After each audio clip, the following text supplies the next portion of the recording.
Guys, I feel like every time I get on the camera, I'm like, Oh my god, it's been so long since I filmed. Da, da, da, da. whose fault is that?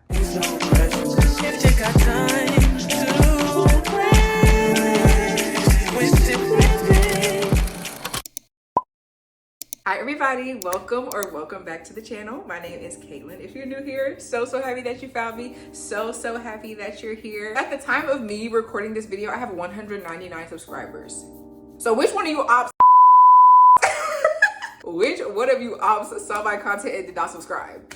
Because that's exactly what you are. That's exactly what you are. You are an op if you saw my content and you did not subscribe. Anyways, hopefully by the time I post this video, I will have hit 200 whole subscribers. Guys, hear me when I say this. Growing on YouTube is literally harder than it was for me to get my bachelor's degree, and I'm not even being dramatic, okay? But proud of myself. I may have some gaps here and there of me posting long form videos, but I have not gone 1 month this year without posting a video. So consistency queen. I'm trying so hard to stare at like where the camera lens is rather than like the phone screen, but it's actually so hard. Call me self-centered. Like, look, there's literally a self-portrait in the background that I painted of myself. I obviously can't stop looking at myself. This is why people don't subscribe, because they realize, oh my god, I found another insane person. Okay, I have been so obsessed with the Vita Coco pineapple coconut water. Is literally so good and so hydrating, so many vitamins and minerals that you need. You get some of this, I have on lip gloss. Anyways, I'm sure you clicked on this video because you wanted to hear about all of the amazing books that I read this summer. I haven't necessarily read a whole lot of books. I mean, hold on, let's see how many I read. 1, 2, 3, 4, 5, 6, 7. I read 7 books between May and June, which in the booktube, book talk world, that is not a lie. These booktubers be reading like 10 to 20 books a month, and I'm just like, But I don't think that makes me any less of a booktuber, any less of a book girly, just because I don't read 20 books a month. You know what I'm saying? And I don't think I ever will unless I absolutely have no job, like, not saying that the booktubers like don't have a life, but I'm just saying like books are an art form for me. You know, like I don't need to just be going back to back to back to back. Just like I can't do like movie marathons. I can't watch movies back to back to back. I need a little breather in between. So I might get through like 2 books a week, which is about like 8 books a month. I didn't do 8 books a month this summer though. And when I say summer, I say May, June, July. I'm gonna do a separate video for August reading wrap up because I actually clocked in a little bit in August and read the amount of books that I read all the way over the summer. So we're gonna do a separate August reading wrap up, but I am a yapper. Wow, let's go ahead and just get into the books that I read. And I already kind of peer pressured you into subscribing, but like, comment, and subscribe if you love the vibes here, which I already know you do, because if you didn't, you would be gone by now. So go ahead, like, comment, and subscribe if you haven't done so. And without further ado, let's get into my 2025 summer reads. So I am indeed a self-help book girly, and the first book that I grabbed this summer was The Defining Decade by Dr. Meg J. I talked about this book in a video literally so long ago, so we're much overdue for my review. You're not gonna find me rating a self-help book under 5 stars because I feel like you can always get something. Even if the book doesn't necessarily give you what you expected or what you wanted, you can always get something from it. And keys that you can carry with you through life are completely priceless to me. So all self-help for me is gonna be 5 stars, and this one is no different. If you're interested in building and cultivating strong habits in your 20s to make them the most valuable decade or one of your most valuable decades, this is definitely the book for you. There's a lot of mixed reviews on The Defining Decade and about how it's unrealistic and maybe how it shouldn't be taken as literally as it's written, but you guys see how many tabs I've got in this book. I found lots of valuable gems throughout. Gave me plenty of gems to add to my arsenal of knowledge that I will be carrying with me throughout the rest of my 20s. I'm halfway through, guys. If you're new here, I'm 25. Made such a big deal about it, and just because I'm 25 now, I'm not gonna stop. Anyways, only good things for me about this book. It hit the hot spots, building up identity capital, which is basically increasing your value by investing in yourself, health-wise, career-wise, knowledge-wise, educational-wise, things like that. Making sure that you make strong connections, making sure that you make impactful and intentional career steps. And honestly, the overlying umbrella theme for this book was just, again, not using your 20s as playtime, not using your 20s as, oh my gosh, we'll try again when I'm 30. And the main way this book summarizes that is by establishing the idea of present bias, which again, I talked about in the video that I mentioned this in previously, but it basically comes down to you thinking that you have way more time than you actually do. So a lot of people just, you know, party in their 20s, get drunk, you know, experiment with drugs, which, hey, go for it, you do you. But it talks about how we tend to think that maybe we shouldn't be investing in our elderly years, and we maybe shouldn't be thinking about and planning for the future because it's so far away. But it talks about just considering those things now and not taking for granted this opportunity to maybe save money for retirement or start a real savings account like a Roth IRA, or, you know, just basically not lollygagging. And I think I really was able to appreciate this book just in a way that is kind of provocative, in the way that it wakes you up. And obviously it doesn't talk about it in all this crazy, annoying professional jargon, so it's easy for anyone, 21, 22, 28, you know, it doesn't matter when you read it, anyone, even before your 20s, it doesn't make it hard for you to understand and hard for you to figure out how you can apply it to your personal life. So first read was Defining Decade, 5 stars from her. I'm definitely one to want to reread self-help books because I feel like, you know, that first read through it's like, wow, all these great things are being thrown at you. But then the next time, maybe you can really, you know, annotate, take notes, journal about things, and really figure out how you can apply it to your life to reach an overall better outcome and really, really learn and retain whatever it is that you're reading. So, wow, first one, done. Y'all, I haven't filmed in weeks and I feel mad awkward. This is what I get for slacking, okay? Next read, we're gonna switch it up a bit. Y'all know I am a literary fiction girly. Next read of the summer was Night by Rachel Yoder. Y'all, this book was so crazy and so unhinged in the best way possible. Like, I knew it was gonna be wild, but like when I didn't think it could get weirder, Rachel was like, watch this. I also learned that this book is a movie, apparently. I think it's on like Hulu or something like that, so I definitely need to check that out. Y'all know I'm not a movie girl either, but I read the book, so I obviously gotta see how they adapted it into a film. Anyway, long story short, I rate this 4 stars, not because there was a super strong plot, okay? If you're looking for plots, this is not the read for you, but if you're looking for vibes, if you're looking for exquisite prose and like just beautiful writing and a deeper concept on feminism and womanhood and motherhood and the sacrifice that women make when they choose to be mothers or when they don't choose to be mothers, this is the one for you. Long story short, a young woman becomes a mother and kind of has to abandon her career, and it takes a toll on her mentally to the point where she thinks she is turning into a dog. And obviously it happens at night, this transformation. It's kind of giving werewolf energy, but not really werewolf energy, dog energy, okay? And I'm talking, I don't want to spoil it for you, but like this idea that she's turning into a dog, it kind of becomes of her in physical form, mental form. It also kind of seeps into the way that she takes care of her child. So I just think that this was a banger for sure. I don't know if I said it, but I rated 4 stars. I did not annotate this one. I really just wanted to,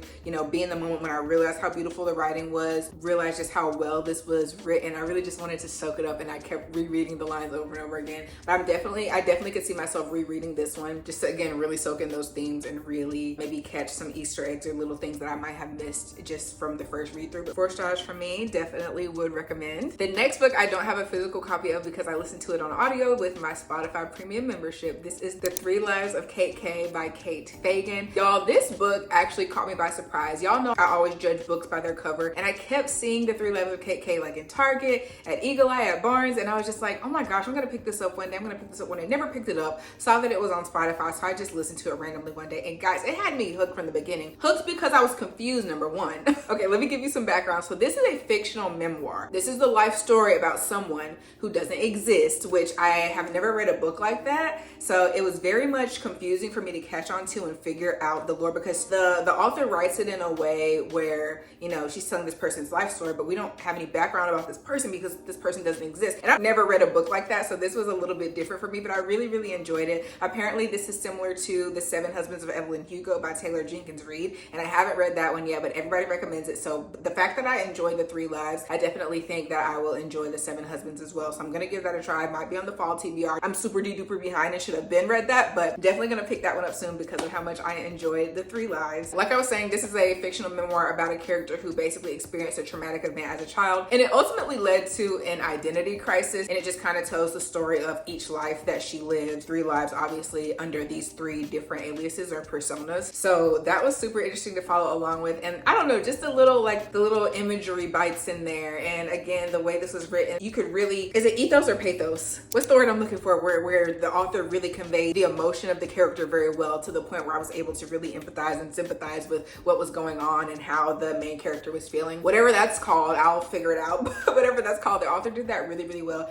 And again, the cover is just so fire. There is the little rear view mirror on the top with, you know, KK's, I'm not gonna spoil her other names, but KK's eyes in there was just like, oh, breathtaking. And I wish, because I knew this is, I don't know if this, I don't think this is a spoiler. This is literally just a minor detail. but our main character always wore a Tom and Jerry t-shirt all the time when she was younger. And I was like, how cute would it have been if they had had like a little car rear view mirror charm hanging with Tom and Jerry? That would have been so cute. And I thought about, oh my gosh, I could just do that as a painting. That would be such a cute concept. Anyway, tangent. This is what happens to me when I remember books that go on tangents. But I will say the book was amazing. I find myself thinking about it more often than I thought, because I originally rated this book like 4 stars. But then after I finished it, I just kept thinking about it. I was like, that's not a 4-star book. A 4-star book, you know, think about it occasionally, but like I thought about the 3 Lives with KK for weeks after, and I still think about certain scenes because of the way they were written, and they were just written so clearly, and I was able to really put myself in the story. And I think that that really just added to the overall success of how the story was told and how much I ultimately enjoyed it. So definitely recommend that one.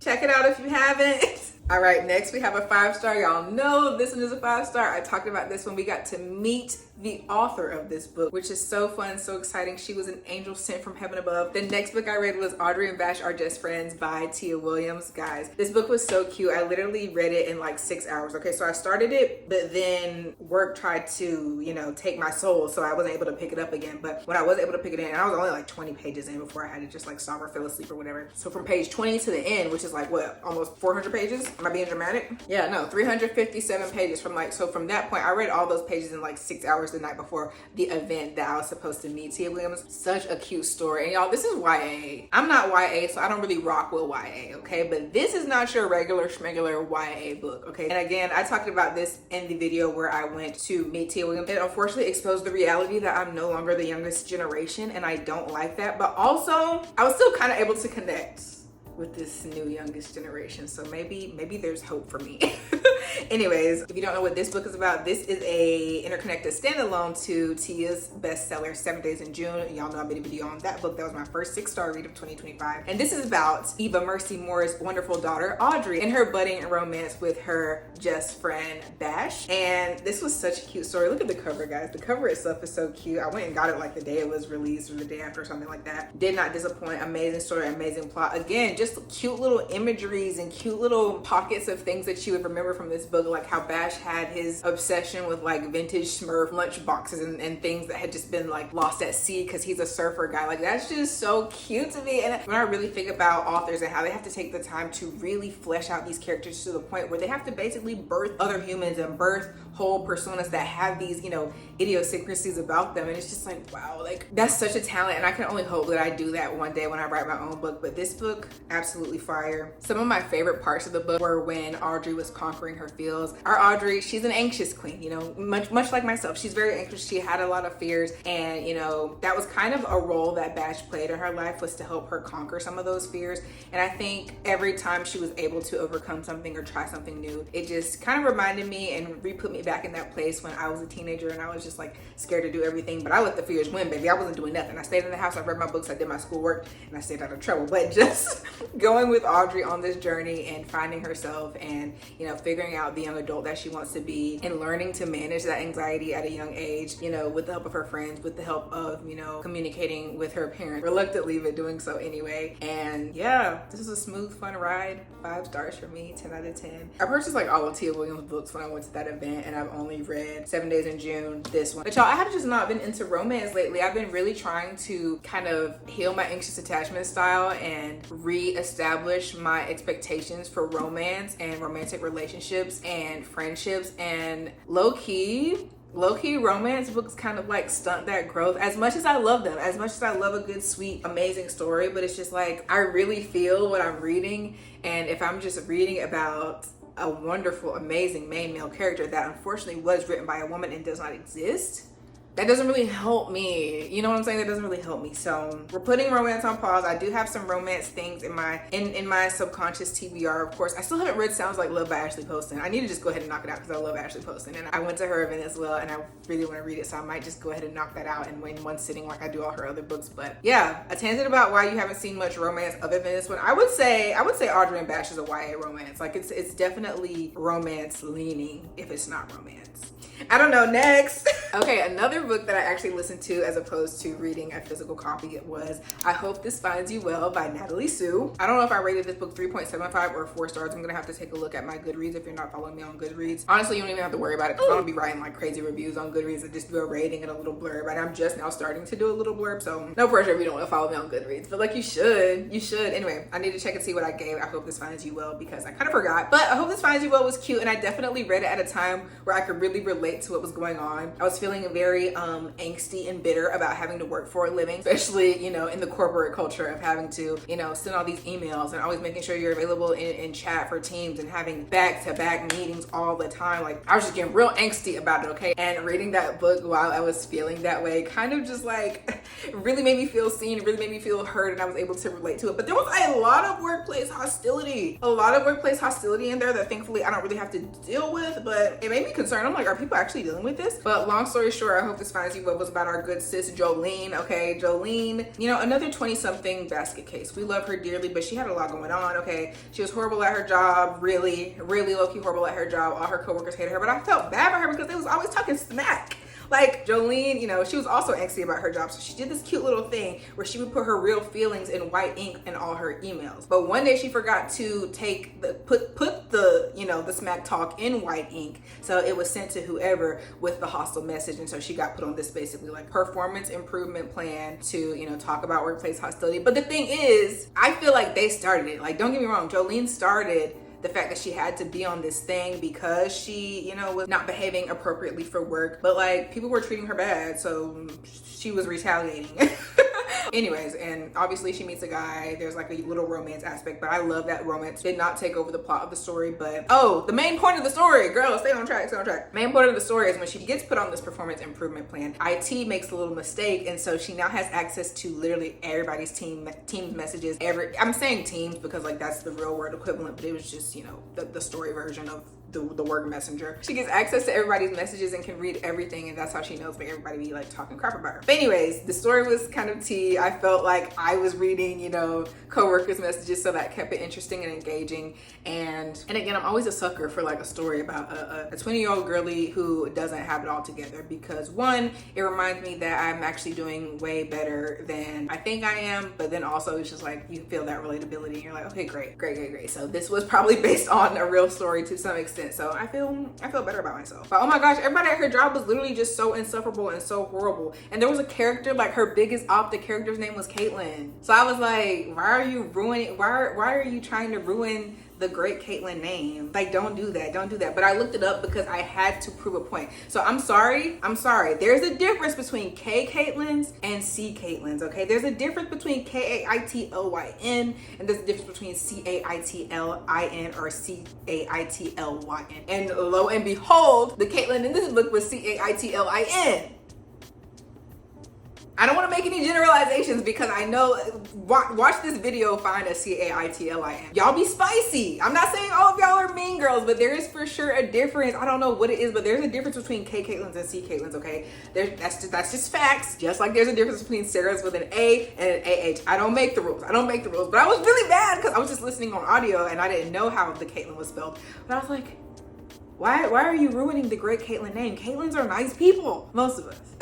Anyways, I hope this finds you well. I'm gonna say 4 stars because reminiscing on it now with you guys, I'm just like, yeah, that was a cute story. I enjoyed that. I don't think I see myself reading it again. Maybe, you know, never say never, but it was a good story. Excellent summer read for a girly working in corporate America like myself. And the last book that I wrapped up my summer reads with was Outlawed by Anna North. Guys, I've already hyped up this cover on the channel before, but look.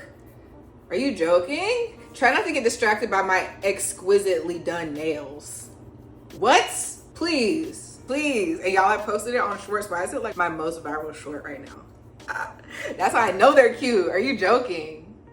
Please never ever play your...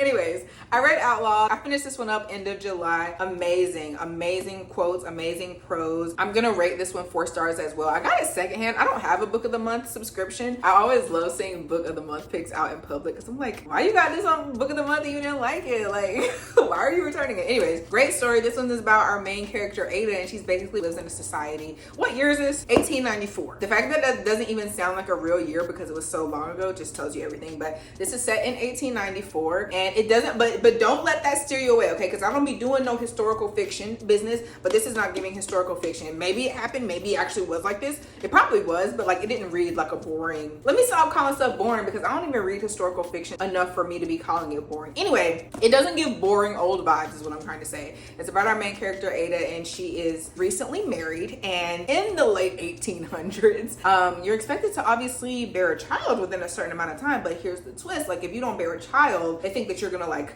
curse the land, or like, you know, you're a witch and you're gonna curse everybody in it, so you get basically cast out from society. And this basically just follows her story of her becoming an outlaw and forming her identity as a person who is not necessarily accepted as a woman due to her inability to bear a child, and you know what that meant in that society back then, and how that also, you know, I guess reestablishes the requirements for what it means to be a woman and what that means on a gender and sexuality spectrum. So this book was super eye-opening, super, you know, the perfect combo of educational and entertainment. Really loved it. Again, beautiful quotes, beautiful writing. Really enjoyed this one as well. Perfect way to wrap up the summer reads. And I can't get over this cover. I saw it in paperback and almost like, you know, ditch this version to get the paperback, but I was just like, stop. Because I actually kind of enjoyed, like, hardbacks are coming back to me. I usually would always pick paperback over hardback, but I read these two as hardback this summer and I kind of enjoyed it. I also recently read another, what was that hardcover book I just finished? What did I just finish hardcover? Is this a joke? What did I